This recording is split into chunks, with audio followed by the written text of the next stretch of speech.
Den mur, der adskilte Østberlin fra Vestberlin i perioden 1961 til 89, huskes som Berlinmuren.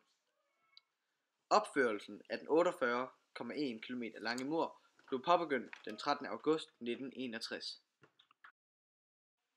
Muren spærrede Østberlins borgere fra omverdenen.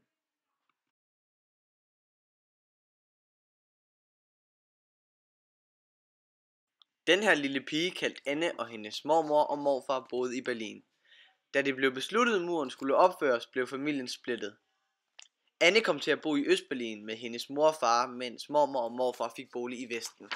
Annes mormor og morfar ringede hver uge for at høre, hvordan Anne havde det. Men opkaldene blev færre og færre, fordi at Annes mormor og morfar frygtede, at det hemmelige politi Stasi en dag ville aflytte telefonsamtalerne.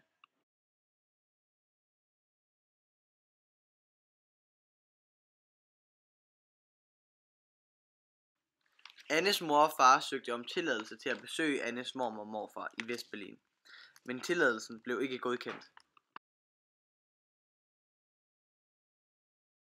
Anne og hendes mormor og morfar var derfor nødt til at forblive adskilt. Hvert år søgte familien tilladelse til at flytte til Vestberlin, men svaret var altid det samme. Adskillelsen var hård, og de strenge regler, der styrede Østberlin, var utålelige. Annes forældre var derfor nødt til at finde en udvej.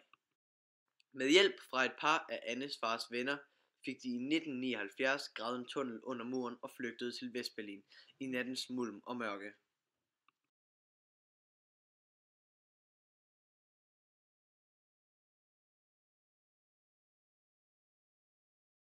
Annes mormor og morfar var lykkelige for at se Anne og hendes mor og far igen.